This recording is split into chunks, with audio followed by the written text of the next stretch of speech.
Hello, I'm giving you a demo of the new AirPlay mirroring feature that you'll see in the iPhone 4S and iPad 2, along with the second generation Apple TV running iOS 4.4 or later. So right now, I just turned it on and I'm going to be launching Real Racing 2, which is one of the first games to take use of the AirPlay mirroring.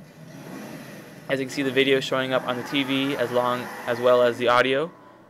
So the audio is coming off the iPhone and through the TV speakers. So the game is loading and the intro movie plays on the TV instead of on the iPad. Your menus, that you interact with, show up on the iPhone instead of the TV, which makes sense. So I'm just going to launch Career and start playing a game like I normally would, except now it's on the big TV instead of on the iPhone screen. So how I have the setup going is I have a Linksys E3000 router, and that's giving the connection to the Apple TV and the iPhone, but it's in a separate room, so it's farther than it should be, but it still works well. Now you will see some slight lagging, and that is not because of unsyncage from the two cameras that I'm recording with. It is actually artifacts of using AirPlay. Right there you just saw one, a very big one. That usually happens when you start the game up. You know, it's saturating the connection, and it takes a little while for it to become the true frame rate that it should be.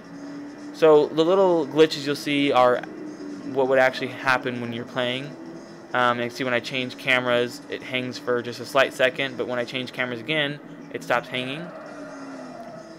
And so the small movements are exactly how you play it. I got the two clips synced up as good as you can, so they're perfectly time locked together. And so you can see, it becomes a little laggy at some point, and then, it comes back on. It's just a little intermittent thing, kind of like streaming video.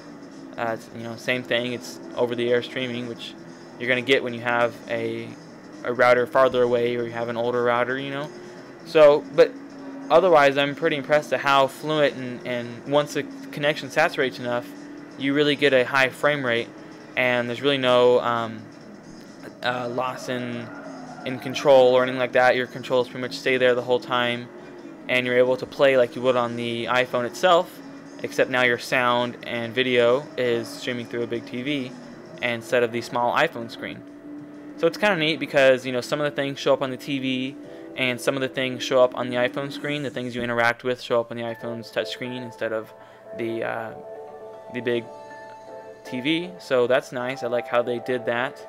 And as you see in there, there's just my iPhone's home screen, and I'm going right now and just going about turning off the AirPlay mirroring so I can just use my iPhone as I normally would.